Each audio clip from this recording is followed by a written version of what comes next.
gotta question something, bro. Hold on, I just peeped this. Do y'all ever notice that the people that look rich be the brokest ones ever? Like I ain't gonna lie, I don't know if y'all, you feel me? Y'all still might be in high school, y'all might be in college, whatever the case may be. But y'all y'all know that one dude that just come to school, or every time you see him, he always got everything designer on, like his socks, his shirt, his pants, like everything just overly dripped in designer, right? And then come to find out, buddy work at Pizza Hut.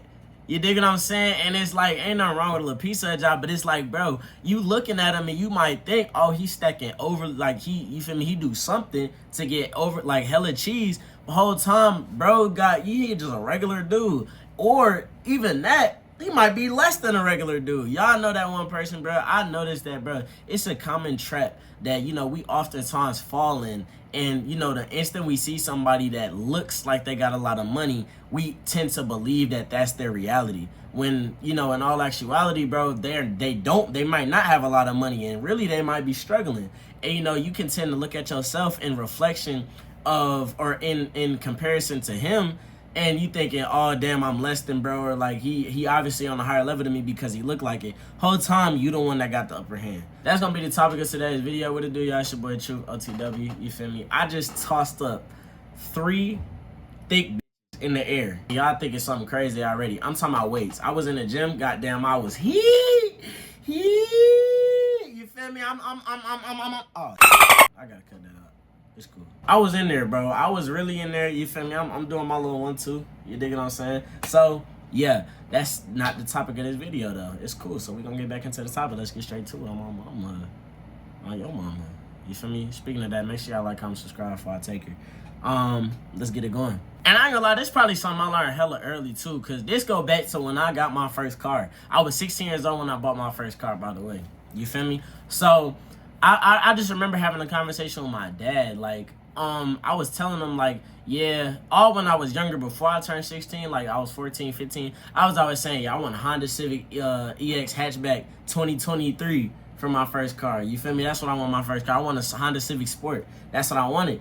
And so, you feel me? I always used to tell my dad, like, yeah, I'm going to get it straight. As soon as I get my license, I'm getting that car. And, you know, I guess at that time, I didn't really realize how, like, you know, financing worked and how leasing worked. And I didn't really think about the money that it was going to take and the credit that it was going to take for me to get it. Obviously, I could have got a cosign, but I wasn't worried about none of that. I was just saying, like, you feel me? I don't care. I'll pay the car note, you feel me? And I don't matter. And I just remember him telling me, like, brother, stop. Like, you're not going to get that car. Like, honestly, why would you want to put yourself in debt right at the age of 16? Why not get, you know, a used car? You know, you could pay it off in cash. You feel me? Like a reliable car, like a Honda or a Toyota, like an older Honda or a Toyota. You feel me? And you feel me? At the time, I ain't listen, but I ended up getting, you know, a Toyota Camry, and you know that shit lasted me all the way until I crashed it. But you know, I didn't really understand, like, you know, like the reliability aspect of things. And now I know I'm talking about cars, but I don't want to keep it on cars. For example, my mindset was like, I want a car that looks new. Like, I want one that got CarPlay. I want a car that look like, you feel me, like like some grown stuff. Like, I want a car that look good. You dig what I'm saying? And, you know, it was when I came across the Toyota, obviously, you feel me, the Toyota Camry wasn't like, that wasn't overly, like, I wouldn't drop my jaw if I seen it in a parking lot. And so I guess my whole thing was like, I wanna look cool, and like I wanna have a nice looking car. And the Camry was a nice looking car, but it's like I want a really nice looking car. And you know, I mean, to look like I had it, but in reality, if I was to get that car, I would be paying a note that's like $600, and my pockets would be hurting. But I have a good looking car though, but my pockets would be hurting. You see what I'm saying? And so, you know, that would be me prioritizing looking nice. Whole time I'm struggling on behind closed doors. So it's like, you know, why would I want to take that risk? Why would I take that, you know, that negative side of, you know, looking cool? Because realistically, I'm sure a lot of other people don't think Honda Civics look good. Like, I'm sure people, they like, oh, it's not a Charger though. It's not a goddamn Challenger though. You feel me? And so it's like, I would have had to, either way, I would have been getting like, you know, in some type of way, because it's like the reaction that I wanted to get at potentially could have not came. So regardless of all of that, it's like, you feel me? It just shows that picking like the reliable thing or picking, you know, wealth, picking wealth. Nah, I'm sorry. Hey, yeah. But yeah, like picking a reliable thing and you know, picking, you know, me saving my pockets and me, you know, not struggling over to getting a reliable car. Like, for example, like I could have still kept that had I not gotten into a crash, but it's just, it would have been a lifestyle that I would have been fakely living. I would have been living it fake, like for fake. Like I wasn't overly balling at that age, and you feel me? I knew it would have been out of my price range, and I wouldn't want to give myself that type of, you know, that type of commitment and responsibility, all for the sake of other people's, you know, I guess, validation or enjoyment. So when it goes back to, you know, people, I guess, you know, wanting that persona, because, bro, I go on Instagram now, I go on TikTok, all that. Like, you going to see the people on there that's driving the Benzes, that's driving the BMWs, that's, you know, flashing all types of cheese in the camera.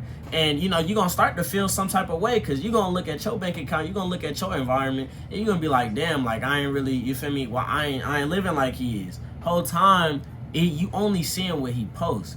He could be behind on rent 3 months.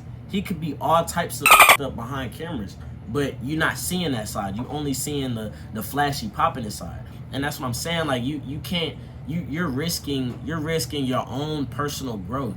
And you're actually hurting your own personal growth by trying to attempt to forge a life online. And that's the problem. Like me, I'm gonna be honest, in all my videos, I keep it a straight buck. I never lied in not one of my videos. Like, I always keep it honest, because I know it's a lot of YouTubers and it's a lot of people that, you know, make content right now that's putting on a fake life and you know, using like a facade to try to get up. Bro, I'm gonna show y'all the real. I'm in a college dorm, you feel me? I'm gonna keep it a buck at all times. So it's easier to, you know, keep it honest and be truthful, rather than, you know, try to live this lie or I guess fake it till you make it. That works in some occasions, but not in the occasion we talking about right now. Like, it's better to, you know, focus on, you know, be authentic. Being authentic is way easier than trying to, you know, hold up a facade. Keep it authentic, bro. Stack your cheese. You feel me? You gonna get there one day. You feel me? It's not impossible.